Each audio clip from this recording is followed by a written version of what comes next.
perceive the product characteristics. For example, the people, they will rate the product on the basis of their perception. Say for example, someone rated color on the scale of 1 to 9, they rated it 7, then they rated the taste as 8, and the same way different people, they will be given providing their rating according to their perception.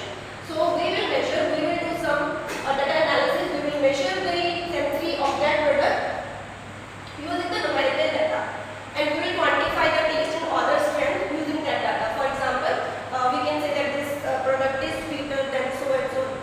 We have two products, one is sweeter than the other, so we can use numerical data to estimate how much sweeter the product is.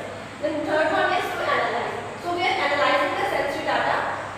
It's crucial because the human responses, they can vary very significantly. The factors like participants' mood, their sensitivity to the sensory stimuli, their past experiences, they all can influence the final result. So the statistical methods, they will help to identify real relationship between the product characteristics and sensory responses.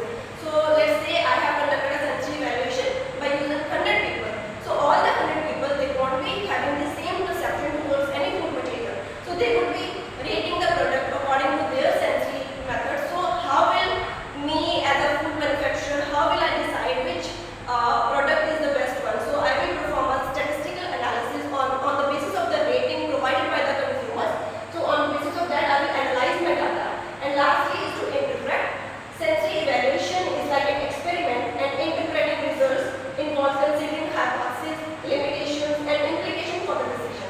The specialists, they contribute reasoned judgments based on the data analysis and contextual knowledge guiding further research and product development.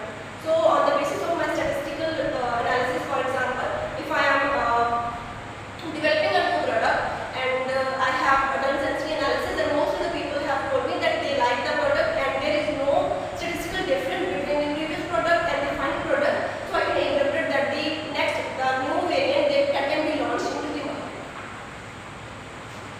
Next, let's come to the sensory attributes. So the sensory evaluation involves assessment of various attributes that contribute to the overall perception and acceptance of the food substance.